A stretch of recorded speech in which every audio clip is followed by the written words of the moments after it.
Hello students, we're on Unit 3, Lesson 4, Writing Polynomials. You can see what the objective is. We're going to be writing functions from graphs and from descriptions, and we're going to practice writing in intercept form and in standard form. You can also see in purple here that we're going to look at some frequently missed problems from the Unit 2 test. I'm also going to share some frequently missed problems from the Common Assessment with you, but I'm just going to give you a link to a Flipgrid video, and if you want to respond with your own video, you can, or if you found a different way to solve a problem, I'd love to hear from you. So I will try to keep this under 20 minutes as usual. Can't make any promises. Okay, so the most frequently missed problem from your Unit 2 test was this one. Kind of surprising, but I know why. Look at this problem. It says Janine is solving the equation, and then it gives you the equation. What exponential equation can she use? Well, your base is 3x. And if your base is 3x, then the entire 3x needs to be raised to the second power. This equation right here only shows x being raised to the second power. This one is 3x raised to the second power. So this is the one you should have chosen, and I think most of you probably chose this one because that was just kind of the first thing that caught your eye. All right, next, this is the second most missed problem. Oh, the first one, sorry, I forgot to tell you, 27 people missed this one out of both of my honors classes together. And this one, 24 people missed. So I want to talk to you about this one. A copier was purchased for $12,000. This is the initial value. Its value each year is 75% of what it was the preceding year. That means it retained 75% of its value. All right, this is a depreciation problem. The copier is going down in value, okay? And I want you to understand that not every problem is going to fit into that same little, not every problem is going to be worded the exact same way. So you might have to read and understand what the problem is telling you and then figure out where everything goes, as opposed to just looking at your cheat sheet and looking at that formula and thinking, oh, that number goes here. That number, 75%, doesn't even go in this problem. What goes in this problem is the 25% that it's losing. So it's retaining 75%. So that means in our parentheses, we're going to have 1 minus 0.25 because it's losing 25% of its value. Okay, so how long will it take for the copier's value to be reduced to 1/2 of its original cost? That's $6,000. So this is not a half-life problem. So I think some people looked at this and thought, oh, this is a half-life problem. I need to put 0.5 in parentheses. No, this is not a half-life problem. This is a depreciation problem. Okay, so $6,000 is my future value. $12,000 is my initial value. In parentheses, 1 minus 0.25. And up here in the exponent is my x. If you're going to put it on Desmos, you want to use an x there. I don't care what exponent or what variable you use there. The easiest way to do this is to go ahead and divide by 12,000 first and get 0.5. Equals, and then you can go ahead and do this part. This is 0.75 in parentheses. I think some of you just put 0.25 in parentheses, and then your x there. You can go over and you can graph this on Desmos, and you should get 2.4 when you graph it, and I did see some people do that, and I did it myself. If you want to finish solving this, it would be log 0.5 divided by log 0.75 equals x. Put it in your calculator. You should have gotten x equals 2.4. Okay, so fundamental theorem of algebra states any polynomial raised to the nth power will have n roots. In other words, if you got a polynomial like this one right here, let's look at this one down at the bottom. This is in standard form. If you got one like this is second power. This polynomial this function would have 2 roots because it's second power. Remember, you don't add these together when it's in standard form. Only when it's in intercept form do you add the exponents together. So this one, for example, it's supposed to be a 1, you would add the 2 and the 1, and that would be third degree. I also made a note that this is intercept form, this is standard form. Now, here's the thing. This function right here might have 2 real roots. It might have 2 what we call complex roots. In other words, they're irrational or they're imaginary. We can't see them. Just to give you a quick example, if you have, and you don't have to draw this or anything, but here's the x-axis right here. Let's say you have a parabola that's up here. It's a quadratic, so it still has an x squared. It does have 2 roots. You just can't see them. They're imaginary, and that's not something we're going to really talk about in this lesson, but I want you to understand that sometimes this number of roots, you might not be able to see it. So it might have 4 roots and you can only see 2. Or it might have 2 roots and you can't see any of them. And what I mean by see them is see where it crosses the x-axis or touches the x-axis. So that's not in this lesson. We're going to do that in a later lesson, but wanted you to understand that that's why it says real or complex. All right, moving on.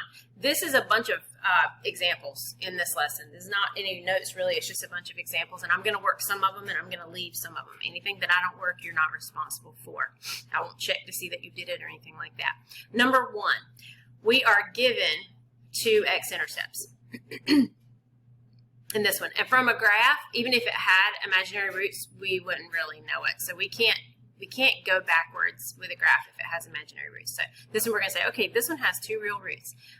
The first one is, and when I talk about roots, I'm talking about x-intercepts and zeros. Those are all interchangeable. X-intercepts, roots, zeros, interchangeable words. So the first one is at -8, 0, and then the second one is at 1, 0. We can also see what they do at these roots. This is the root, this is the factor. Okay, so the factor is when we put x plus something or x minus something. So if you're told to, write the factors, that's going to be like this. If you're told to find a root or an x-intercept, that looks like this. It's an ordered pair. Okay, so what I do is I took the -8, took the opposite of it. X plus 8 is my factor, and we can see that it bounces at -8. So we use a 2 here. Yes, it could be a 4, a 6, an 8. We don't know. We can't do that from just the picture of the graph. So we just go with 1, 2, or 3 on these. Okay. At the 1, it passes. So that is an exponent of 1. Now I need to find what the a is. You remember we always have this a value here. Even if there's nothing there, it's still a 1. So we need to find the a value. And if you remember from, I think, Unit 1, we did a little bit of this where we, mostly I think we used a parabola to do this, but we took another point on the graph, which I'm going to use this one right here. We have a point down here, but we can't tell what this point is. That's some fraction right there, and I don't know what it is. So I'm going to use this one because I can tell exactly what it is. This one is at 0, -8, and these are counting by 2s. So this was, if this is 0 and this is -10, these are counting by 2s. So it's at 0, -8. This is my x value, this is my y value, so I'm going to plug them in for x and y and find a.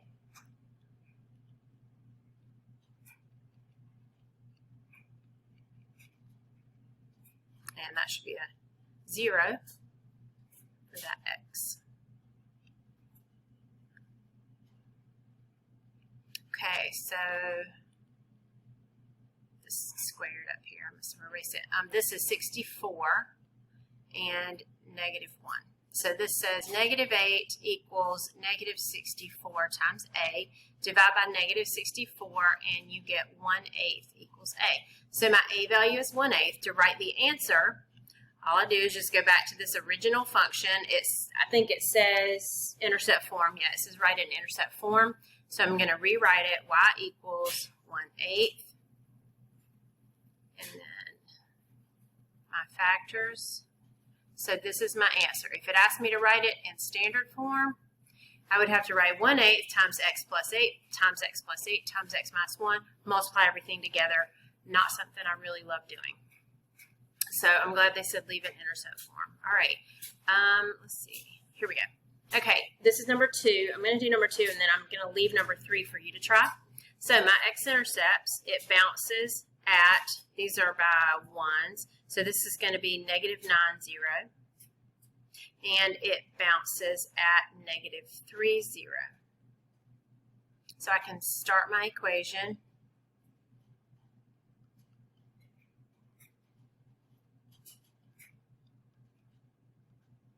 Like that. I am given another point up here. This is at -6, and then that's 8. -6, 8. Do I see another point on here? Yeah, possibly right here, but it's not denoted here, so I better probably use this one. Here's my x, here's my y. 8 equals a times, that's -6 plus 9, and that's squared. -6 plus 3 squared. let's see, that's going to be 3 squared, which is 9. And this is going to be negative 3 squared, which is still 9.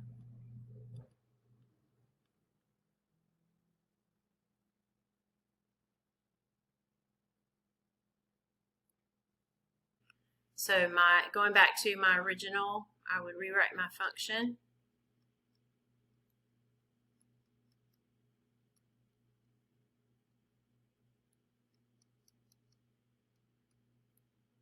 Like that. All right. So this is number 3 on this page.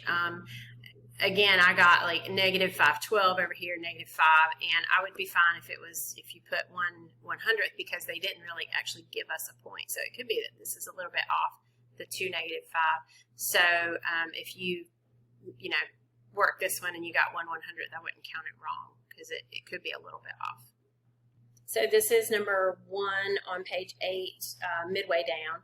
Write polynomial functions from descriptions and leave them in intercept form. So we're asked to write a cubic polynomial in intercept form that passes through the x-axis at negative 8, negative 3, and 4.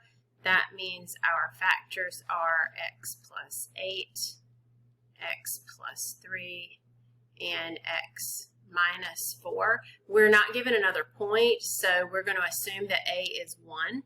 This is cubic the way it's written, because these are all one exponent, and so add those together and you get 3. So that's how that one would look. This is number 3 in the same section. It says write a cubic polynomial. It only has one root though, and it's at negative 7. So our only factor would be x plus 7, and it says it does curve. Now curves pass. I think this is just some terminology here that was in this worksheet. So it curves at negative 7. That means we would have an exponent of 3, and that makes it a cubic polynomial. So that's the answer there. Okay, we'll go ahead and look at number 4, 6-degree polynomial. Zeros at negative 2, 4, 8. And then it tells us what they do. So let's go ahead and get started with this one. We've got an x plus 2, an x minus 4, and an x minus 8. We need it to be a 6 degree. So let's see what happens. Passes at 4, so that's a 1. Curves at negative 2, that's a 3, and then bounces at 8, that's a 2, and all those added together are 6 degree. Okay, this is number 5, same section. This one could be written in a couple different ways, actually 3 different ways. So let's look at this. Quartic means it has a degree of 4. It doesn't tell us what it does at the roots. So it could be 1, 2, or 3. So let's look at this. It could be y equals, and then it's going to be x minus 1, x plus 2. So it could be a 2 and a 2. It could bounce at both of them. It just doesn't tell us. It could also be that it curves at one and then passes at the other. And then we could also switch this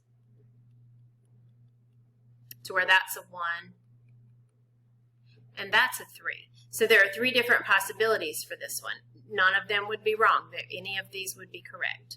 So the next section says when writing polynomial functions, write the functions in, and we're going to put standard form right here. Most of the time I'm fine with you leaving it in intercept form, but I want you to understand that if it asks you to write it in standard form, you have to multiply all that out. Let's skip to number 3. Cubic polynomial, standard form, passes through at all of these roots. Okay, so let's start this. This is x plus 3, x minus 1, and x minus 5. So standard form means I just multiply all this together. So I'm going to multiply these first 2 binomials first. That's going to be plus 2x minus 3. And then I have my x minus 5. I typically like to put the lower number of terms first. So I'm going to switch this around.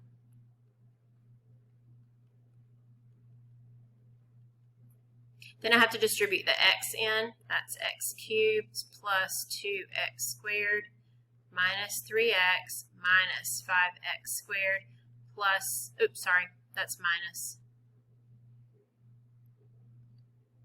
10x plus 15.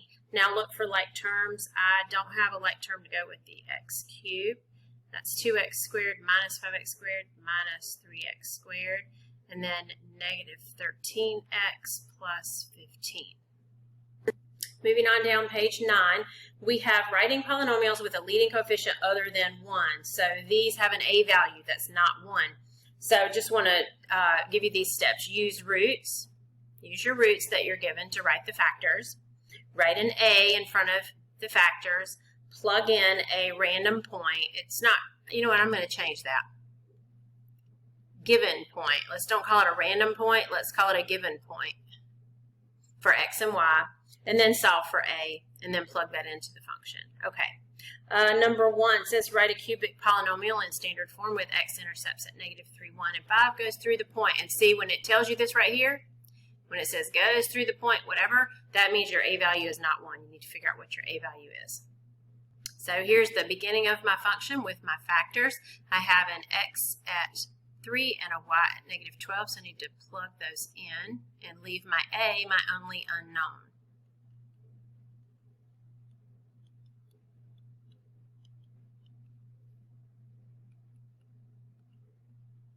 Let's see, that's going to be times 6 times 2 times -2. So that's 12, that's -24a equals -12. Divide by -24a equals 1/2. Go back up here and rewrite it. It tells me to write it in standard form, so let's rewrite it in factored form first. Y equals 1/2.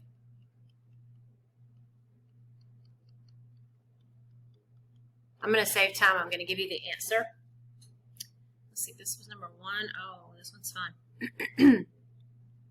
Y equals x cubed over 2. You're welcome to multiply all these out if you want. Minus 3x squared over 2. Minus 13x over 2. Plus 15 over 2. So this is standard form. Again, I don't typically have you do that. All right, number 2 in this section. And then I'm probably just going to give you the answer for 3, and then we'll do one of the graphs. We'll be done. Okay, this one, hang on. Okay, so because this one has an x-intercept at 0, it's written a little bit differently. You're going to start out like this, and you're just going to put an x right here. X plus 6. So this is the x equals 0. And then x minus 3, it's cubic. These are all exponents of 1. It goes through this point right here. Oh, you can also put, you need to put your a right there. So you can just put the a and the x together. Let's plug in an 18 for y, and then -3 for all the x's. We'll put that in parentheses.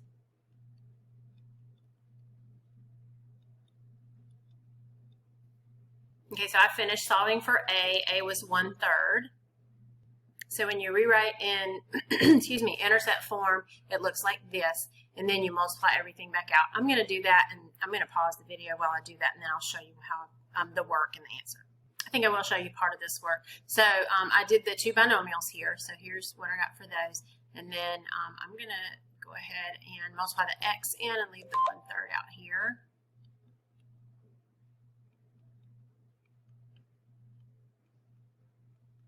And then when I multiply the 1/3 in here, some of them I can get whole numbers as coefficients.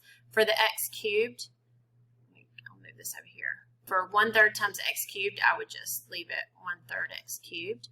1/3 times 3x squared, well, that's the same thing as dividing by 3, so that's plus x squared. And then minus 18x, divide that by 3, and that is minus 6x. For number 3, I just want to show you how to set it up, and then I'll show you the rest of the work. I'll pause the video and show you the rest of the work. But 0 is at 0. That means you've got a 0 that it's just, you can put plus 0, whatever, if you want to, but it bounces at that one, so that's an x squared. And then you've got another one at x minus 7, and that one also bounces. It is quartic, 2 plus 2. Okay, so this is the rest of the work for this one. A was 1/25, and this is standard form. This would have been factored form if you had been asked to leave it in factored or intercept form. Okay, so number 1, the graph at the bottom of page 9, your x-intercepts are at -1, 0, 8, 0, so I set it up and put the a in here. Anytime I can use a y-intercept, I do, because it has a 0 in it for x, which makes it a little bit easier to work with. So right here is where I set that up, and I'm going to finish this out and then come back. Okay, so I got -1/16 for a, and then this is where you would set it up to write it in standard form. You just put the A up here if you wanted to write it in intercept form. And I'm just going to give you the answer on the thing that wouldn't be incorrect either. So that's standard form. Again, on a test or on a quiz, I'm really not going to have you write in standard form. I'll tell you leave it in intercept form. That's fine. I also just want to give you the answer to the last one on this page, and I actually did not do this one in standard form. It was just way too complicated, so I'm just going to give you intercept form. The answer would be, I see the key, I have it, and you're welcome to take a look at that. So I'll see you tomorrow.